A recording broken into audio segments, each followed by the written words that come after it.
ओ मेरी प्यारी बहू, जरा मेरे हाथों में मेहंदी तो लगा दे, कल एक शादी में जाना है।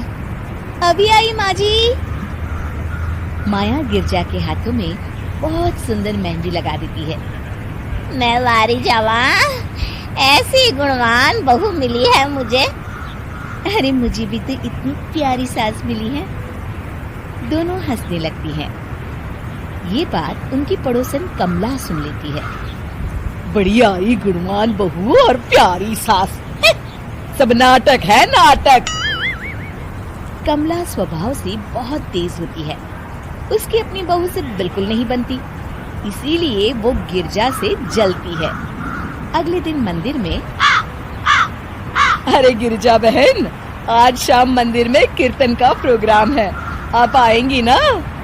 हाँ हाँ जरूर। वही तो, कम से कम इसी बहाने इन बहुओं से छुटकारा तो मिलेगा। कैसी बातें कर रही हो कमला, मेरी बहू तो साथ आएगी।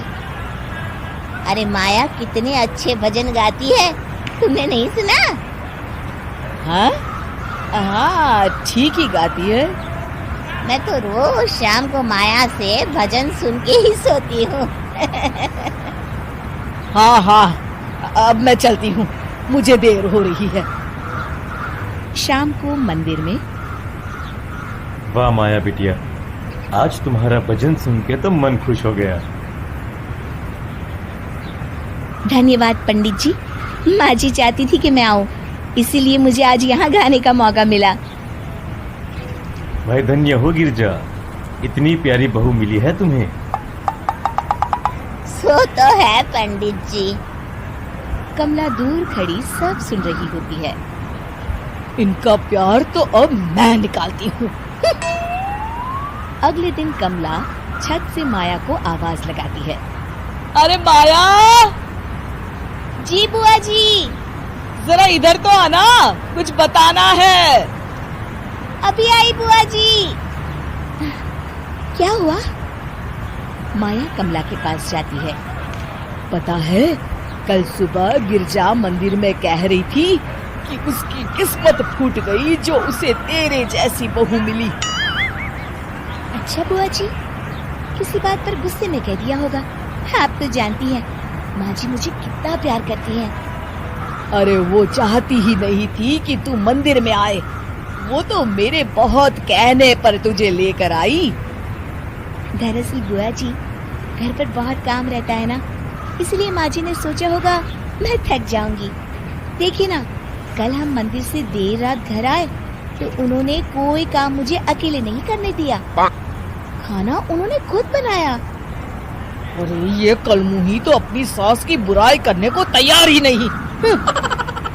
और कुछ बुआ जी? है? नहीं नहीं, और कुछ नहीं, अब तो जा यहाँ से।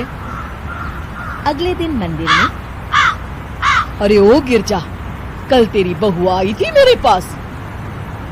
माया आई होगी, वो सबसे हंसती बोलती रहती जो है। अरे हंसना बोलना क्या, तुझे कोस रही थी। ऐसा हो ही नहीं सकता, तुझे सुनने में कोई गलती हुई होगी।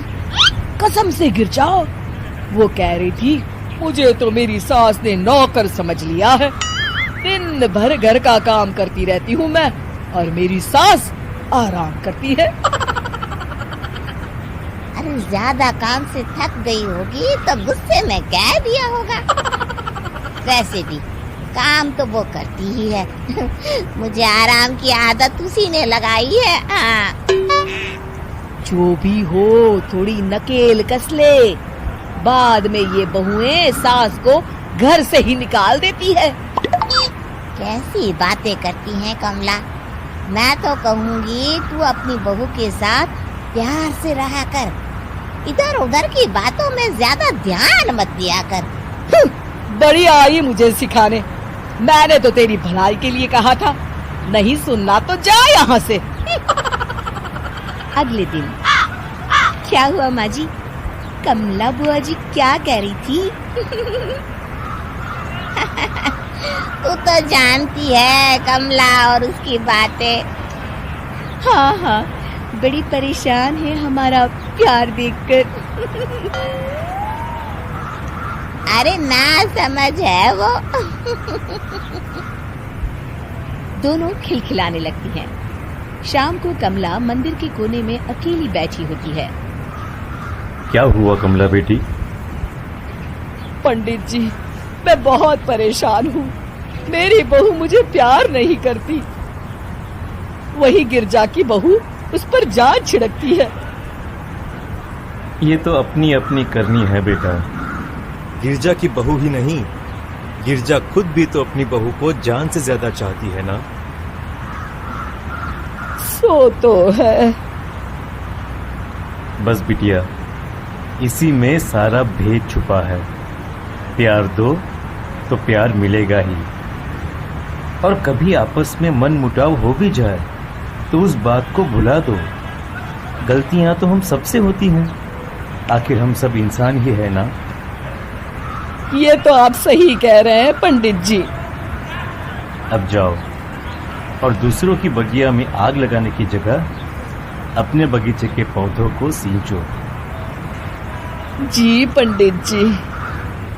शिक्षा, दूसरों को अच्छा देख उनसे ईर्ष्या करने की जगह खुद को अच्छा बनाने का प्रयास करें।